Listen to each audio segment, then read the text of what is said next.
Life Management Science Labs would like to acknowledge that we live and produce this podcast on the traditional lands of the Wurundjeri people. We'd also like to acknowledge the traditional owners of the lands of our listeners and our international colleagues. We'd like to thank and pay our respects to their elders, past, present, and emerging.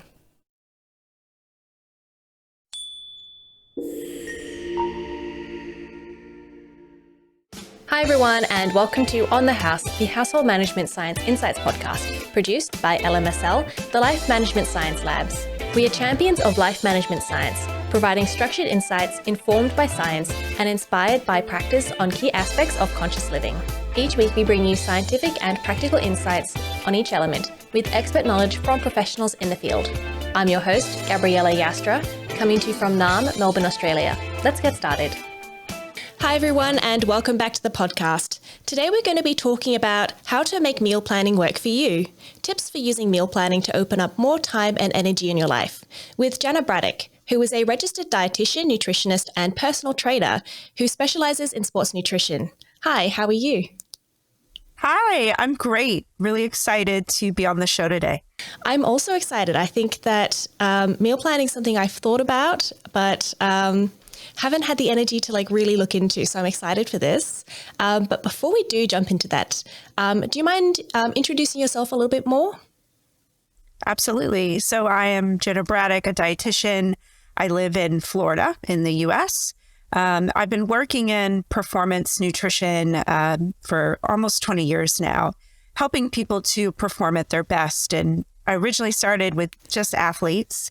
That was my passion. It still is to this day. But I realized that no matter if you're an athlete or not, everyone really wants to show up and perform in their life. And so I've really enjoyed working with a wide variety of different clients through different modalities, just helping people have great energy, have great health, and perform for whatever and whoever matters most for them. That sounds great. And who doesn't want to pretend that they're a sports person? Yes. Yeah, I think we could definitely learn a lot from high-level athletes and take a lot of their lessons into our own personal lives as well. And that's something I really enjoy helping to translate for people. Sounds great. So we're also going to do a section we call Have You Met Jenna, where we get to know you a little bit better. So what's your favorite book? Well, I will just go with what I'm currently reading for the second time this year because I really loved it a lot. And it's called The Me I Want to Be. It's by George Ortberg and really about spiritual formation and becoming the best version of ourselves in that. And I've just really enjoyed it. Super practical and a really enjoyable read as well. You know, it's a good book when you go back to it a second time. Yes. I need it. It's more, I need this. I need to read it again. Mm-hmm. And it's also good because it's the kind of book I think that is more of a reference book as well as being a readable book, it sounds like. Yes. Yeah, that's a really great way to put it. And I enjoy, he's a great storyteller. So it's you laugh along with the process that you're learning. And then there's absolutely so many actionable things to look at and see how can I make this work for me, or how is this something I can implement in my own life? Definitely. Really good to have those books in your lives. Is there a movie that you've seen recently? Yeah, so I'm a mom as well. Probably should have said that at the beginning. And I have two boys. They're 9 and 11. And what our family has just recently started to do is watch the Harry Potter series together. So they're finally old enough. I saw it and watched it all as they were coming out in real time. So we've just really enjoyed sitting down as a family over the past few weeks and kind of slowly making our way through those really wonderful stories and those movies. So I'm loving it. So the later ones get a little bit darker, don't they? Yeah, that's why we've waited. Okay. We waited a little bit, and there'll be some conversations as we go. My oldest is into it. Like, he kind of likes the good versus evil situation. My youngest is like, scary. So we've gone very slowly with him, and really he doesn't have to watch them. Yeah, fair enough. I mean, I loved the books and the movies. So I think, every kid should watch them. But I was definitely scared of a few of them. Yeah. So, yeah. Yeah, for sure. it's a good, you got to be on top of it as a parent as you're watching it as well. Definitely. Do you listen to any podcasts? I do. I listen to a wide variety. I have two kind of go-tos that I listen to. One is my super fun, just makes me smile podcast, and that's called The Popcast. And it's two people, Knox and Jamie, that just review like pop culture and a variety of really fun topics that is just a really great release from life and makes me laugh. And as I get older, it like helps me stay connected to what's actually happening in the pop culture world. So I love that one. That's my release in the week. And then I have really enjoyed the Huberman Lab and really learning about neuroscience as it relates to a lot of different areas of health and just really have gained a lot of knowledge through listening to those. I love how you've got this sort of duality of the fun and the informative. I think that's a really great balance to have. But yeah, neuroscience and health sounds really interesting. Yeah, it's fascinating. Andrew Huberman is the creator of that podcast out of Stanford, and he is super brilliant and brings on a lot of people who are also really brilliant, and they deep dive some just really fascinating topics. Great. I'll have to give that a listen. Yeah, absolutely. Do you have a role model? I do. I have two, actually, and they're related. It's my dad and then my big brother as well. So my dad was an entrepreneur, which I have followed in his footsteps in that way as a marriage and family therapist. And I'm just really grateful as an adult growing up with someone who had his wisdom. We have a very similar personality. He's a really loving father and just kind of laid the story for me that I could create a business using the gifts that God's giving me in a really creative way. So I'm grateful for that. And then my big brother is just a really cool guy. He's super diverse and he's a pastor and just an excellent communicator and can be super serious. And then he's also the person that makes me laugh the hardest.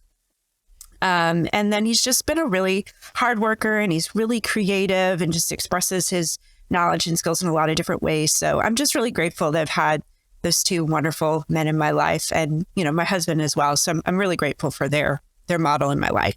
It's great when they're not just, I guess, your role model, but also a support system as well. Yeah, I'm very grateful, very blessed for that. And have you done a course that's inspired you? Yeah, so I wouldn't call it a course, but it's another book that kind of reads like a workbook. And it's very similar to the book that I like. You can tell what I've been working on in my own inner life lately. And it's called The Emotionally Healthy Leader. And so it's kind of like a process of peeling back some of the layers of your inner life and really evaluating, are they working for you? Are you making wise investments with your time and energy? And gives you some framework for rebuilding some areas that maybe might feel out of balance. Yeah, I think that, you're obviously very competent in the meal planning and the sports nutrition area, but I guess we all have places that we need to work on our lives. And it sounds like you're doing a really great job. Well, thanks. I will be a forever work in process. But, when I work with people in nutrition and health and fitness, what I have found is that so much of it is about behavior change, not just the knowledge of what they should do. So a very common phrase I hear is, I know what to do, but I just don't do it. So I like to tell my clients, well, I help you figure out what's going on between those two statements. And a lot of it is behavior change, mental work, emotional work. And so as I find tools and resources that help me and help me grow in many ways, there are things I can also bring in working with my clients as well. So interested how everything's so connected. Yeah, it is so connected. And that's why I say nutrition is so easy and so hard all at the same time. Yes. It's so easy. We all know what we should be eating to be healthy. That's very clear. But the actual doing of it becomes really challenging for a variety of different reasons. And we're going to talk about some of those even in our conversation today. Yes, I can't wait to get there. But first, how would you define household management? This is a great question. So what I describe this as is awareness of the climate of your home. And for me as a mom and a wife and a household manager, I kind of see it as in each season that I'm in with our family, figuring out how to emphasize what's really crucial at the time and de-emphasizing what's not. Because it's really easy to just get busy as a family and to feel really crazy when it comes to your household management. And I'm not saying this is like a perfect science here, but just kind of being aware of that climate and saying, well, how are we doing here? Is everyone thriving? And really trying to let go of controlling my people, because that's hard for me, probably many others as well. And instead, okay, am I building an environment here in this home where everyone can thrive in their unique way? And it sounds beautiful. It's actually very hard to do. So I want to be very honest about that. But that's what I see as household management, truthfully. Do you have any examples? Yeah. So, right now, I'll just go with right now. One of my sons has been going through kind of a challenging situation with one of his friends. And so he's learning some really significant life lessons through this time. So as I kind of think about, okay, what do we need to do in this week to help support him?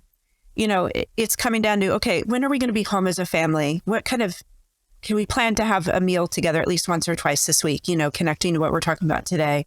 Do we need to say yes to these things, or is that going to feel like just a lot? Or would saying yes to those be a great distraction and give us opportunity to connect outside of the situation that he's getting in? So that's just a tiny little example. And there's typically many storylines going on at one time. So like I said, it's not easy, and nor am I Cinderella when it comes to that. I don't get it right often, but that awareness of just not what I need to be successful this week, but what's something I can do to help contribute to everyone in our household being successful is a mindset that I'm trying to embrace more.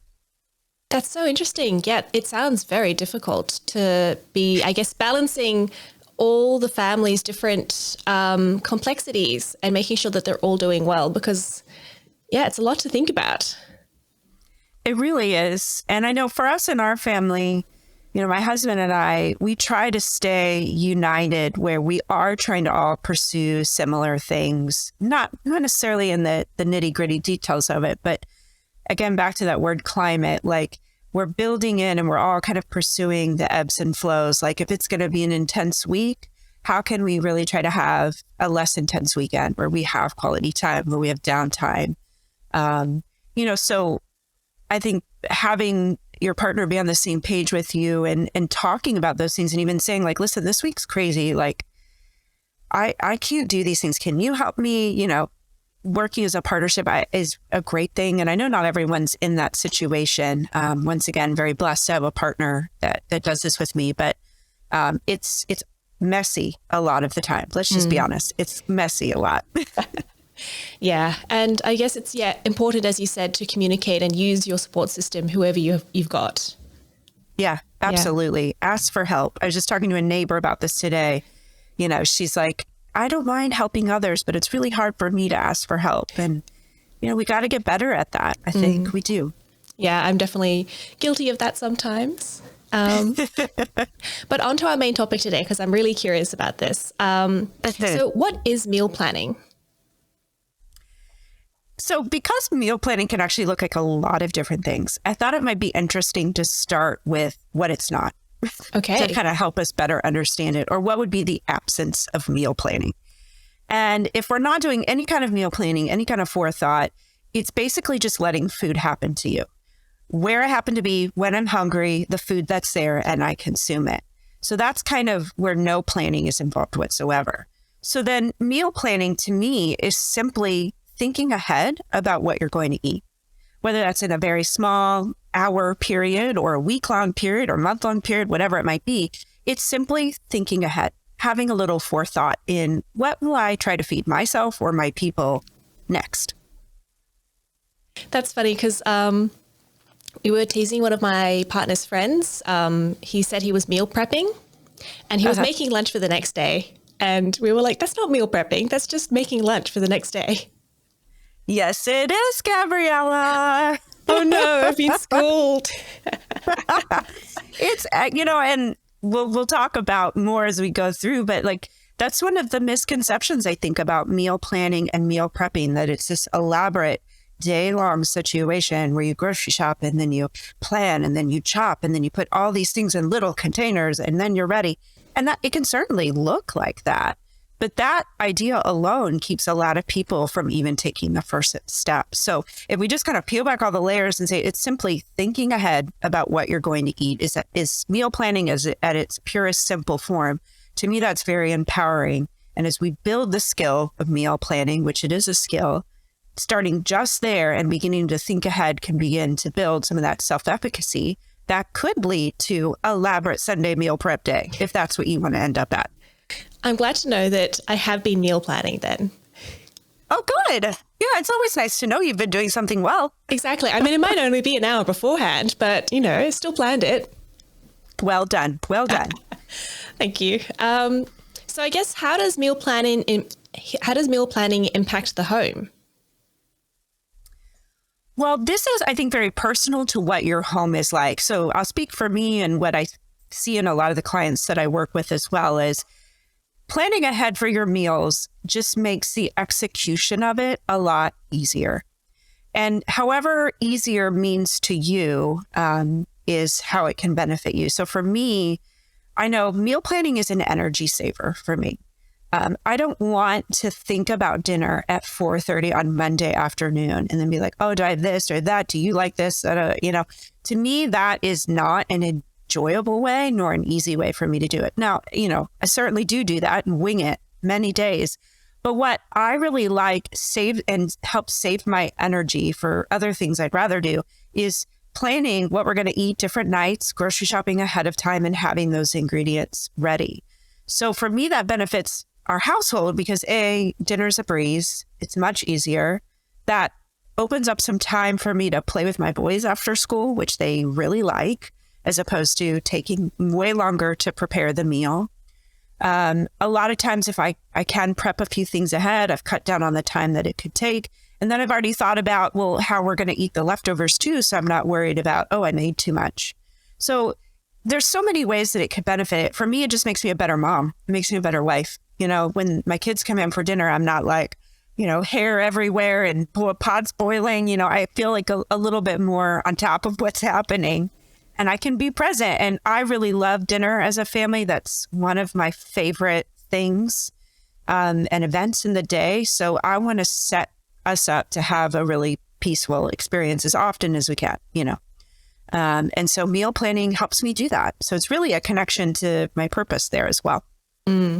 I've definitely often been in that situation where 4 o'clock, 5 o'clock, what do we buy? What do we need to make? And we don't have any of the ingredients. All the shops are closing. And it just makes it really difficult to actually make dinner. And then it ends up being quite a long process because not only do you have to think of what to make, you have to go to the supermarket, you've got to come back from the supermarket and you've got to cook that. And it's just, sometimes. By that time, you're like, whatever, let's just have cereal. Or whatever it is, it's a very draining process when you just kind of let it unfold. It sounds very dreamy to be like, we'll just see what we feel like and make it. And certainly there's days for that, and people that enjoy cooking, that could be a reality for them. But for the majority of us that are closing the workday, trying to get home, land the plane, the easier it is, the better. Definitely. And you mentioned before letting meals happen to you. So what does that mean? Yeah. So I find with my clients that I work with who are like our folks in business or just the normal work day or travel or whatever, we can't just go about our day and expect healthy food that makes our body feel good just appear. Now, certainly some people are in environments where healthy food is abundant and easy to access and prepared. But I tell my clients, there's not a food fairy. Most people do not have a food fairy that just, delivers a balanced lunch or dinner for you. So if we don't plan anything, then food's just going to happen. I'm starving. This food is here. That looks amazing. I'm just going to eat it and not think about the context of that meal, how it impacts my energy, is this good for my health or whatever. It makes it, we're just solely driven by hunger or hangry, as we often say, just I'm so hungry, I don't feel good, I need to eat to feel better, done. And oftentimes things happen in that meal that end up leaving us feeling guilty or heavy or tired or frustrated with ourselves, and so we just let food happen to us. So it's something to be aware of in your life, that if you want to eat differently, if that's something that you desire or feel like is necessary, or maybe you want to improve your health, then it's not going to happen by accident. It's going to happen because you plan to make it happen. And how does food impact your health? Oh, well, that is a very big question. I mean, let me just say, like, more specifically, probably for meal planning here, kind of tagging off what we just talked about. If you want to say eat more vegetables, like that's something that you're like, I know that's healthy for me. I want to eat more plants. I know it's going to benefit my cholesterol or my heart health or my energy or prevent disease. That's important to me.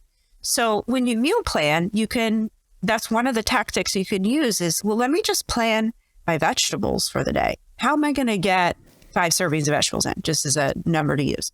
Okay, how could I do that? Let me see, at lunch, I could do this. For a snack, I could do this. And for dinner, I could do this. So it's helping us take some of those recommendations for healthy food that we all know we should be doing. And that then gives us a system for actually executing that. And so there's, such a wide variety of benefits for that. And say even your desire is to cook more at home, which I think is a great skill and something that definitely contributes to a healthy body and longevity and certainly easier on your wallet. Well, the only way it's going to happen consistently is if you plan to make it happen, which is meal planning. Yes, I've definitely been in that situation where I want to make dinner, but there's no vegetables in the cupboard. So either I go out and buy something, or I make a meal with no vegetables in it. And neither one is particularly good. I know, it's kind of like, what do I do here? And I love to tell people, give yourself lots of grace. The fact that you're even going to cook yourself dinner is a wonderful thing. That's a great choice, I think, always. And then when you've had a situation like that, where things didn't go down the way that you wanted them to, instead of going to a place of, guilt or shame or dang it, I did it again. Let's just have a bottle of wine and chips while we're at it, or whatever you may go to. Instead of going there, I like my clients to say, okay, let's just evaluate what happened. Let's be very objective. Pretend you're looking at a friend's life and you just observe this. What are some things that we could pull out as to why you landed in this situation? And simply just going back through that and saying, well, this happened and that led to this. And then simply asking yourself, well, what can I do differently next time if I don't want this situation to unfold the same way? And we can begin to just have curiosity with ourselves and grace to then be like, well, you know what? Tomorrow, I don't want that to be the case. So on my lunch break, I'm going to head to the store and pick up some things I need and have those ready for dinner. Or I'm going to shop for the whole week, or whatever the thing that might need to come out of that. But it's really important that we have grace with ourselves, but then also say, what can I do differently next time? I think it's so lovely to, I guess, be able to have that forgiveness for yourself, because we all are people. I know I make mistakes. And sometimes it's the situation. We do buy groceries once every 2 weeks. We go to the market, but at the end of the 2 weeks, all the vegetables are mushy and I don't want to eat those. And we might not have time to go to the supermarket. So it's okay, I guess, if we've eaten most of the vegetables, then it's fine. Yeah, I mean, if most of them have made it into your body, fantastic. I mean, we don't want things to go into the trash. Working on reducing our food waste is super important. But the other thing that I think is important there too is for us to have open minds about what healthy eating is. I think a lot of people have some stereotypes about this is what a healthy meal should look like.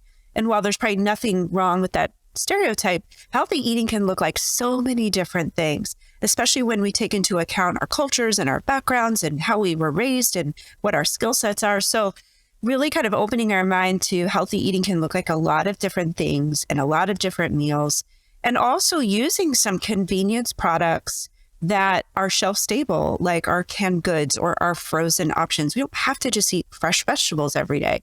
Again, that sounds very lovely and rosy, but having frozen vegetables in your freezer at all times means you're never without vegetables. And that's a win. Or canned vegetables or canned beans, whatever it might be.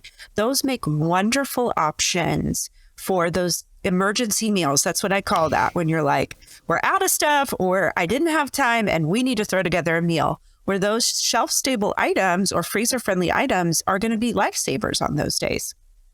I do like also making extra food and then freezing it, but haven't been so good at that recently. Yeah. So, and once again, that takes a little bit of planning to think ahead on that. Like, what is a meal that I could make this week that always has leftovers that freezes really well? Or can I buy double the ingredients so I make a bigger batch and have it and thank myself next week? So one of the things I like to ask myself is, okay, what will future Jenna be glad that I did today? In a variety of things. But when it comes to like food and stuff, what can I do today that I know I'll benefit from in the future? I think I have the opposite. I'm like, oh, future Gabriella can deal with that problem. Yes. Well, it's just a different mindset to think about. It may not jive with you, and that's totally okay. But it's something for me that has motivated me, especially when I'm lacking in motivation, to just be like, okay, what will Jenna next week be glad that I did today? So just something to try out and see if it works for you. I think it sounds like a good idea. So you also mentioned that healthy eating can look like different things, that there's no, I guess, one way to eat healthily. What are some misconceptions, and I guess what can it look like? Yeah. So, I teach people to build balanced meals around what makes them feel good, what gives them energy, and what helps them to be their best. And I think everyone probably has an ideal of what that kind of breakdown is like for them. So I teach just really simple handfuls. So starting with like a handful of protein, adding 2 handfuls of fruits and vegetables, and then playing with 1 to 2 handfuls of carbohydrates, or none, depending on kind of how that makes you feel. And so just having that mindset, we can translate that to all different kinds of foods, all different kinds of eating scenarios, things from cans or fresh foods from the market. And then just kind of play with that to say, okay, can I get this meal as close to that ideal version as I'd like? And if not, that's okay. Let me try my best here and make it work, and when we throw on the layer of budget as well, we have to honor that we might only have so much money to spend on our food. And so let's not chastise ourselves if it's not the perfect balanced meal every time, but we're trying pretty darn hard to make that work with what we do have as well. I guess trying and succeeding sometimes is better than not doing it at all. Oh, absolutely. Absolutely. And I tell my clients often, like, we can learn from failures and successes. The diet mentality tells us if you fail, then you're done. You're off the wagon, forget it, go eat the carton of ice cream. It's over. But reality is, well, we can actually learn a lot from situations that didn't go as well as we'd like, or weren't ideal, or even situations where we're not proud of ourselves and what we did. We can learn from that by simply, once again, asking that question, what could I do different next time? Definitely. I think that's the same with a lot of, I've heard that with things like smoking, that each time you fail, you're one step closer to succeeding. Mm-hmm. Yep. Or finding one more thing that doesn't work for you. Mm-hmm. Exactly. So if people do want to start meal planning, where should they start? It seems very daunting to me. Yeah. So I think the best thing to do with this, or with anything in health and wellness, truthfully, is to simply start very small. It is a skill you have to build. Just like if you're learning the piano, you would not start with, a concerto. You would start with dun, dun, dun, dun, tapping it out and just learning the keys. So a lot of times we have a really high standard for ourselves with these things in health and wellness. Like, oh, I should just be able to meal plan and cook and do all those things and it'll be fine. And it's a skill just like anything else. So I actually have put together a meal planning boot camp that I am happy to make available to listeners for free. That's simply an email series that walks you through these very simple steps. And so step one is simply just thinking about your lunch ahead of time. So a lot of times you think, oh, I got a meal plan. I need to meal plan breakfast, lunch, and dinner, or I need to have all my meals or dinners planned for the week. And that's actually a pretty advanced skill. And if you want to burn out quickly, that's a great way to do it. But instead, if we think about lunch, which for a lot of people in a working environment, adults, lunch tends to not be with the family. So it's more focused on themselves, less distractions there, less others to feed. And it just simply starts with thinking about, where am I going to eat today? Am I going to bring my food? I'm going to eat here or eat there. And we start there, just kind of build on that each week till we get to a place where, okay, now I'm sitting down and thinking about my dinners for the week. But I got here at a very strategic step-by-step process where I feel much more confident. I have tools, I have skills, and I know how to do this now. So, my encouragement is people is just start small and build that skill of awareness and thinking ahead of time, even if it's as simple as, what am I going to have for lunch today at work? Yeah, I think it's nice to know that it can be easy to actually start because, I think you've mentioned before the videos of people with their boxes and they plan everything out for the whole week. And it does seem very intimidating, but I guess breaking it down into just one meal a week and then maybe 2 meals a week seems a lot easier. Yeah. And the goal is that you're building self-efficacy along with the skill, like not just I want to do this, but I can do this.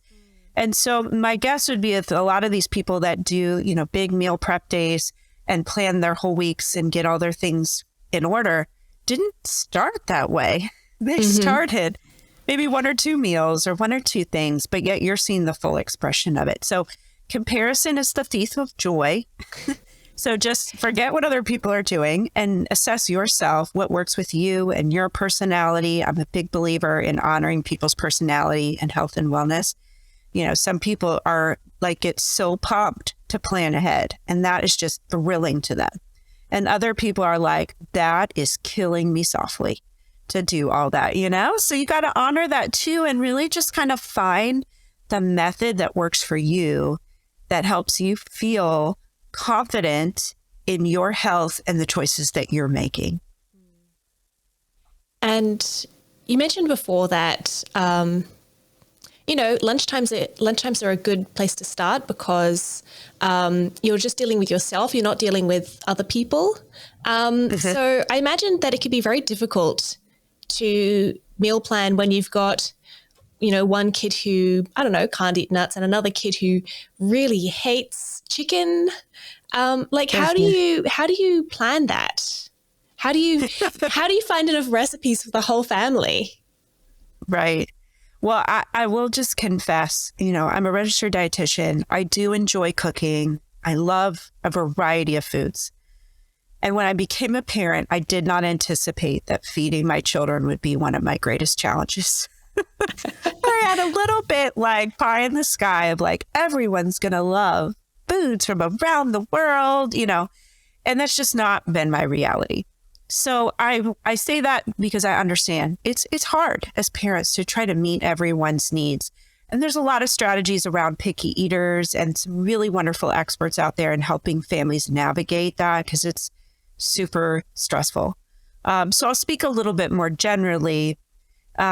What I have moved to, and again, my boys are a little bit older, they're 9 and 11, have a lot of opinions about what we should have for dinner. And so I've tried to incorporate people's opinions. Like I ask my family members, what are your favorite meals? And I try to make 1 meal a week that I know each family member likes. And sometimes it's multiple people like the meal. So we've kind of checked a bunch of boxes there. But when we sit down for a meal that maybe I prefer or is something I'm doing for health, like seafood, I love seafood. My family's like not big fans. but they know that it's good. So they, we'll sit down for dinner. In fact, this is what we had tonight before I started recording. And I like to then be able to say, oh, yes, well, tomorrow is taco night and everyone loves taco night. So let's remember that that's happening as well. And that's been something that's worked well in our family and worked with the personalities of my children. And we also talk about how, as a family unit, we do things for each other. And sometimes that means having a meal that you don't really care for, but I do. And I'm going to have a meal that you care for that I may not. So again, those are the conversations we've had in our household. And I know it's not always quite that simple to do that in everyone's situation, but those are some, verbiage we've used in our house. And then the other kind of thing that I've realized as a busy parent who kids do activities and things like that, one of kind of my tips for success is when I'm planning my meals for the week for our dinners, I typically leave one night open. And I either know we'll have leftovers from one meal, or I just leave it open for, life to happen, because life happens a lot. Where the kids are exhausted and we're out, and it's just a night to feed them from a restaurant, or whatever might happen. We find ourselves at a ball game and we get concession stands, So that's kind of helped me also deal with the challenge of like, I planned all this work and I did this, and now you don't even want to eat it. That's been frustrating for me, and maybe some parents can relate. So now I just plan, especially if it is a busier week, like, okay, we have some space here for adaptability. And maybe we eat at home and I have emergency meals I can pull out, from the freezer or whatever. Or maybe it's a night where we end up doing something else, and that really brings joy to other people in the family too. So that's been a lifesaver for me many a week. Yeah, because I've been in that situation as well, where you plan and you buy all the ingredients for something, and then you end up being out way more. You go visit some friends and you have dinner with them, and then you see your parents, you eat dinner with them. And one night it's just you and you don't want to cook a whole meal. And then you end up with all of these extra ingredients from the whole week of planning that just go off, unfortunately. Yeah. And that's a very frustrating thing. So when you meal plan and you're getting to that place where you're really thinking about your dinners for the week, I suggest pulling out your calendar. And I do this. I'm a paper calendar person. I cannot do a digital calendar. It has failed me too many times. So I have a paper calendar and I walk through, okay, what's happening this week? And I'll review with my husband, what's going on in your week? Is there something I don't know about? And I take those things into account. And, I've been married for almost 18 years. I've been a parent for 11 years. So I kind of know my family. And I can look at the calendar and be like, oh, I know what's going on this week. This will be a week where it's going to be real easy to eat at home 4 nights. Or this is going to be a week where I'm just going to be glad we get one meal at home because it's just a busy one. So I think being realistic with your schedule, and then there's been times where my boys, because I'm the only female in the house, are like, we just really want to go eat out. Can we? And I'm like, well, guys, I've already defrosted the chicken. I've already prepped the veggies. I'm sorry, not tonight. I'm ready to cook and do it. They don't love that answer, but they go with it, because I do want to use these ingredients that we've prepped and I purchased. And I guess you can always eat out another night. Yeah. The restaurants are almost always open. We can do it again. And those are just simple things to kind of talk through as well. Now, is there anything that I've missed that you wanted to discuss? Let me think. One of the things I think is important to bring up, kind of related to that idea that healthy eating looks a lot of different ways, is that when it comes to meal planning and eating at home or preparing your food, don't be afraid to utilize all the incredible options that we have in our modern world. Whether that's meal delivery or meal kits or grab and go or bake at home options, whatever you have available to you, that's still meal planning. That's still okay. And even just very simple things that can work for you is still a great choice and can really support your body being at its best. So that's, once again, kind of taking away these stereotypes that meal planning or healthy eating only looks this way, and use these tools when you need them, especially if you're in a season with your family where they're bored of your recipes, or you have just difficulty being at home cooking, or it's hard to get to the grocery store. Like, if you have the ability to use some of those resources, do it. You know, there was a period where I was just so bored of the recipes that we were making. I've written 2 cookbooks, and I still get bored. Like, it happens to everybody. So for a few weeks, we did a meal prep kit service just because I wanted some variety and I wanted somebody else to decide what was for dinner for me. And it was a really nice break. And then the family kind of got tired of that after a few weeks, and we, paused it and went back to making meals at home. So it's not like losing the battle when we use some of those services or some of those convenience options. If it helps you with your ultimate goal, then fantastic. Thank goodness for the modern world. And I've had friends who have gotten the meal kits, made them, and then got bored of them, and they've just kept the recipes that they liked. And I think it's really great because you know that this recipe works and it's healthy because, they've balanced it already for you. Yeah. And you can add that into your own repertoire of everything else that you like to eat. Guilty as charged. Yeah. Absolutely. It's so nice. I mean, they give you these nice recipe cards. Typically, they show you all the steps on there. And I have a handful of those recipes that our family really loved. And yes, they're pretty easy to make again. And we've definitely leaned on them. So it's just a really fun way to get outside your box and do some things. And I've even had clients tell me that getting those services helped them learn to cook because it tells you exactly what to do. So it can be a really nice skill or tool for improving your cooking skills as well. Of course, yeah. Learn different techniques. Are there any other tools or apps that you recommend people try out? Sure. So there are some really great meal planning services out there that will send you weekly meal plans and shopping lists and recipes. There's lots of different bloggers who have done that, as well as more formal services too. And if that sounds like something that would be really nice for you, I would encourage you to look for some of those subscription services. When they just deliver the meal plan, the recipes, and the grocery list, it's not a very expensive service and it can be really helpful. Outside of that, I am just a big paper and pen kind of girl. So I would encourage you to get a big sheet of paper or one of the meal planning pads and use that and write out. And again, even if you're just thinking through what I'm taking for lunch or what I'm going to eat for breakfast this week and just jotting it down, that is such a helpful tool. Getting it out of your head and down on paper is just going to make it so much easier to execute. And then the other thing that I really like, kind of to your point with the saving those recipes, is I like to see my physical recipes. We used to have only cookbooks, then the internet came around and we've got all this amazing repertoire of recipes online. But I just have found that I prefer to see the paper. So when I make something off my phone or off my tablet and I like it, I print that recipe. And I actually have notebooks in my kitchen that are coordinated by the thing. So entrees, sides, salads, etc.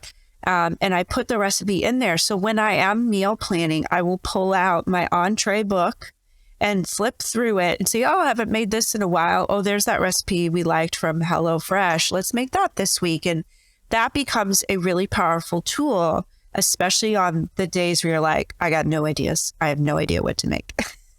We'll pull out your notebook and look through your recipes. And then I'll literally physically take them out, put them on my cookbook holder. So all my recipes are ready for the week to go, just depending on the night. I use them, make the meal, and then move on. So just even really simple, old school methods can save time and energy when it comes to meal planning. The other thing I find that happens to me is that I will find a really good recipe and then I'll make it and I'll be like, oh, this is great. And then I can't find it again. Yeah. That's why I print mine. There's my printer back there.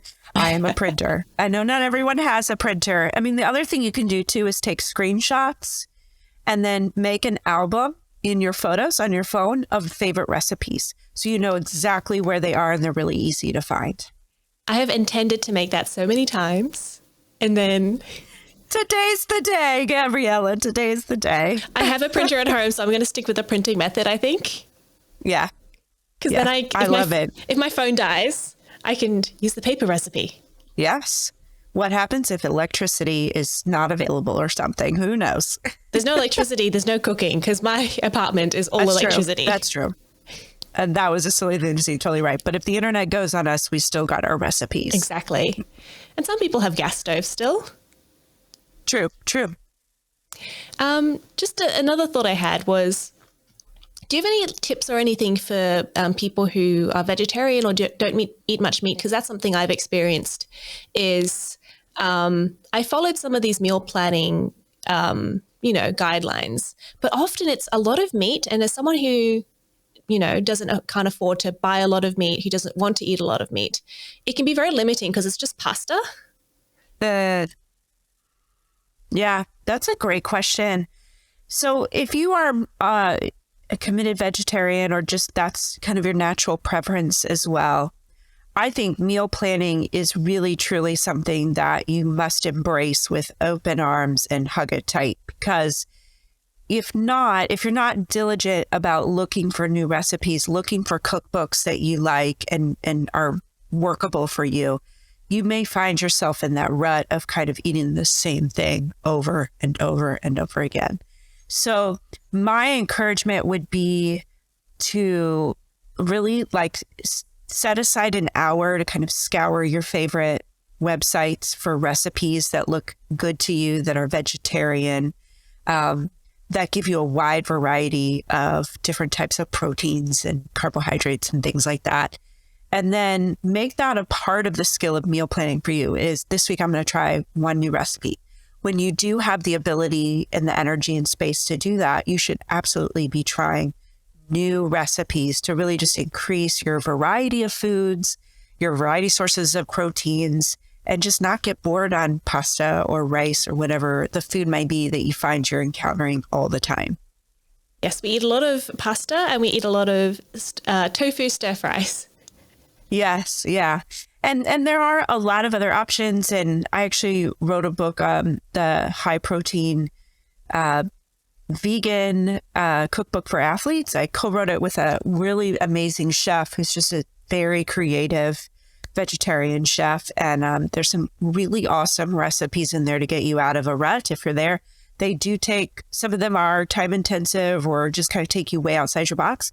But it is something that when you make time for it and you learn it, it gets easier and faster as well. And that's, I think, something to keep in mind too, when you want to cook more, and especially when you are in a situation where you feel like you have some limits to what you're going to eat.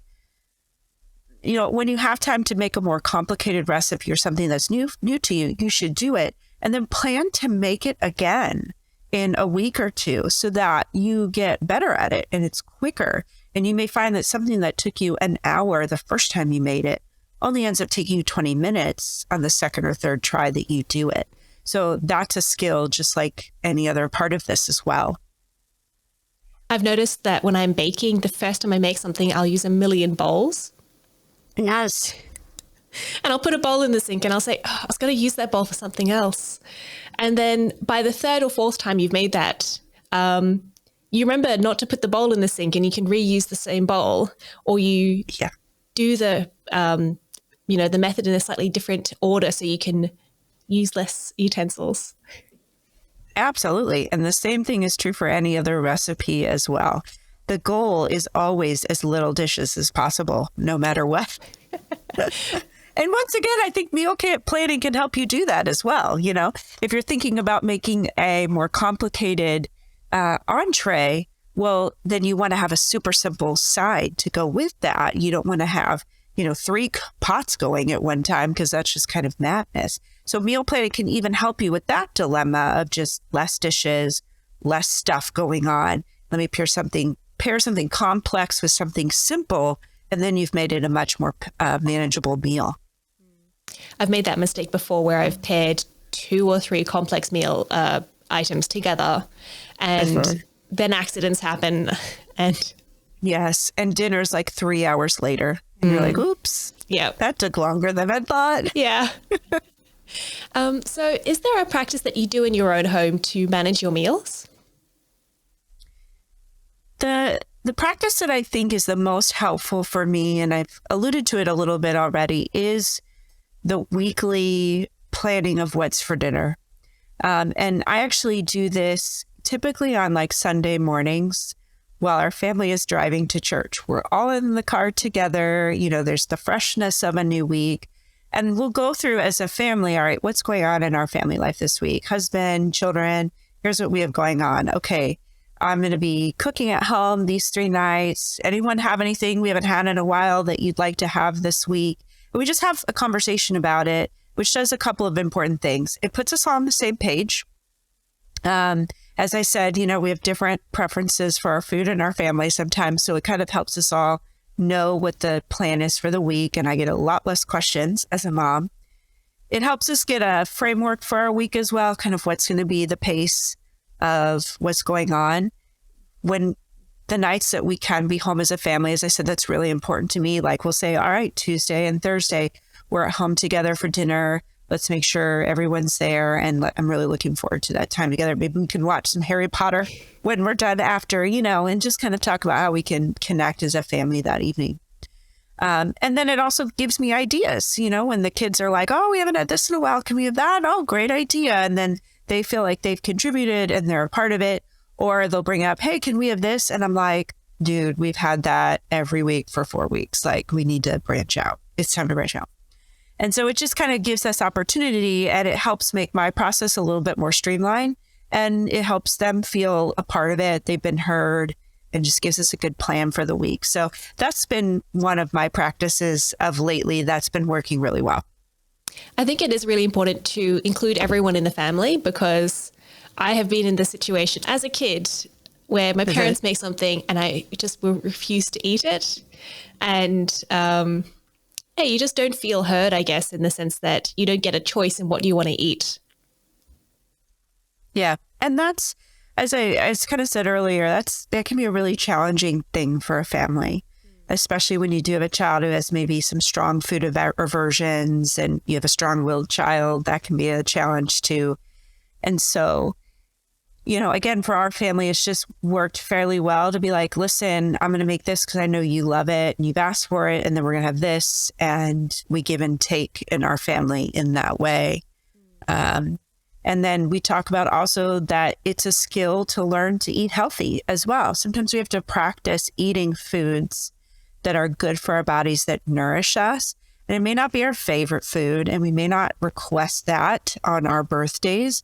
But one little tip as well that I have used, this is probably my hack for family dinners, especially when you're making something that you know your family isn't a huge fan of, or your kids. So one of the things that we do in those situations and a lot of nights is we will play cards while we are eating dinner. So even just a simple game of like Uno.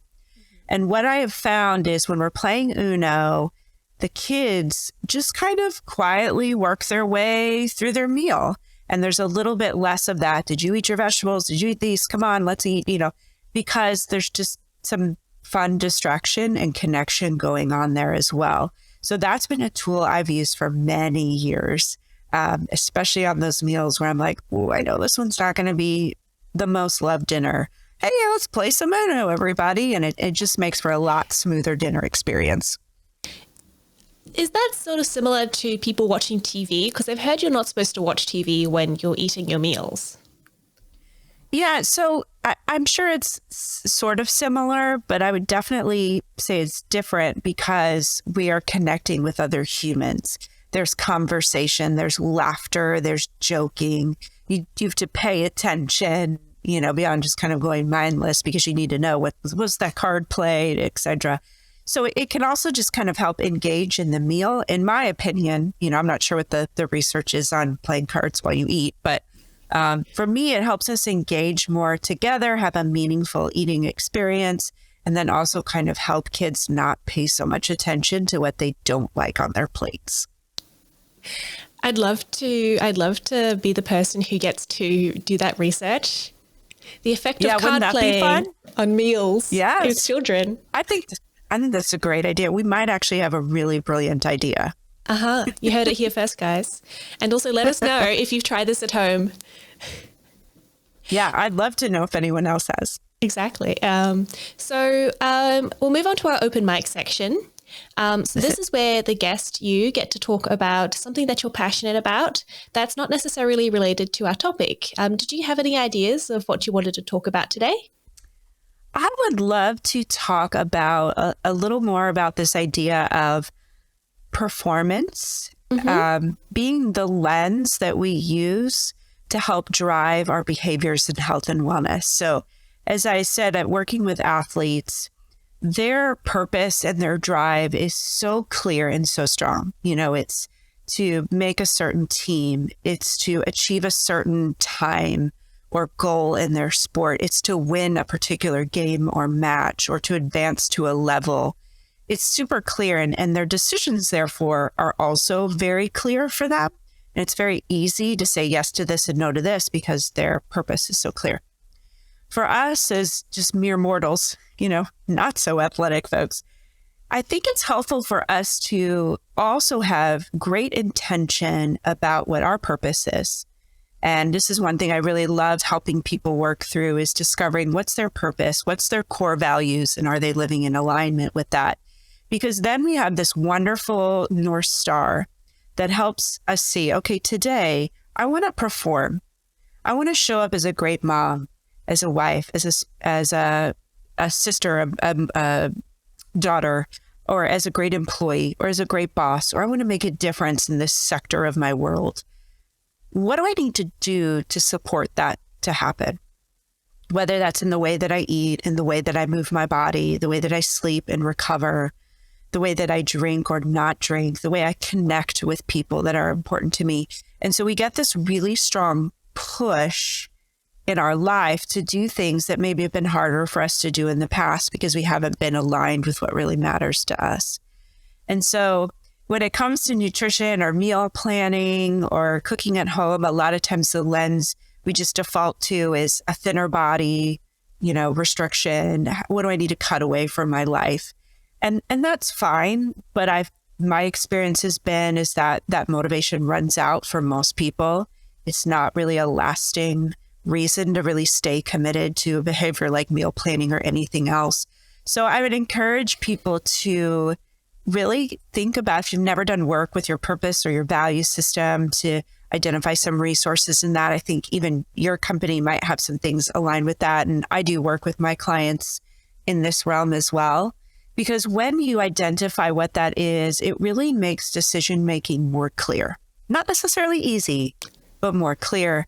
And we get that push to do things, to fill in that gap between I know what to do, but I'm not doing it, with whole new life and energy. And then saying, well, I want to show up as the best version of myself with great energy for work, for my family, for my parents, for this service opportunity, or whatever it might be.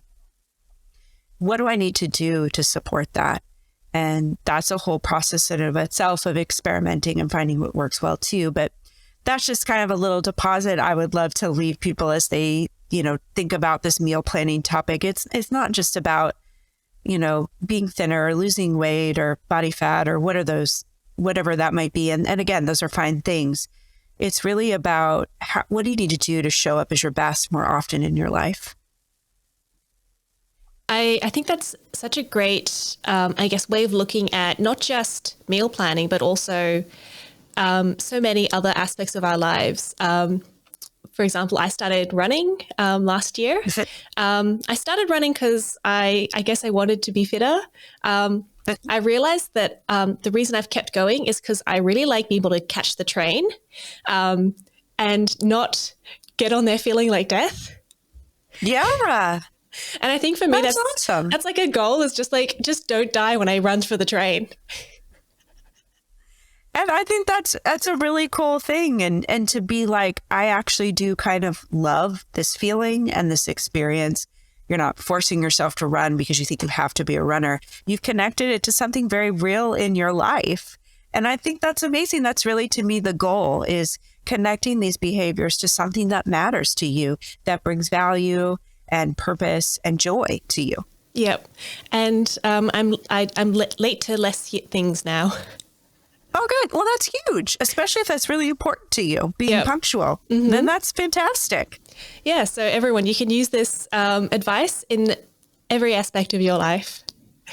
Absolutely. That's a great example. I love that. I'm not going to forget that, Gabriella. I really love giving that example. I think it's my greatest example I've ever come up with. Thank you. Thank you. So you've given us so many resources today. If people want to access you and your resources, where can they find you? Thank you. I have a website. It is simply jennabraddock.com. That is my name. The name of my website there is called Make Healthy Easy. So that's really my passion, is to help people find tools and techniques and recipes that make healthy living easier for them. And so you'll find a lot of recipes on there, as well as health and wellness articles and supplements and things like that are there. As I mentioned, we put together a meal planning bootcamp. It's totally free. And if you go to jennabraddock.com/meal planning bootcamp, you can sign up for that. And it's a 6-week process to really walk you through this. And then you can find me on social media. I'm on Instagram at make.healthy.easy.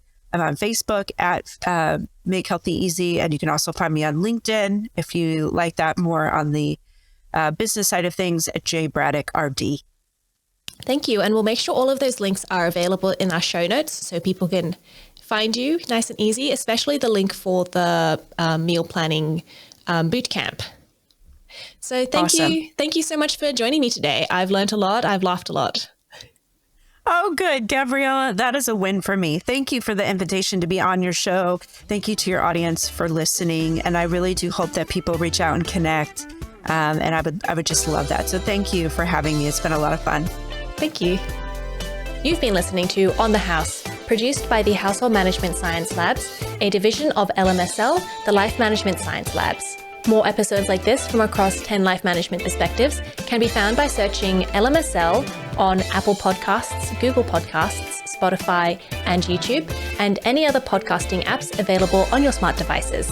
If you enjoyed this episode, please consider rating, sharing, and subscribing to our channel, as it helps other people to find it so we can grow and continue to bring you quality resources. More of our work can be found on our website, hm.lmsl.net, where you can join our movement. I'm Gabriella Joustra. Thanks for tuning in.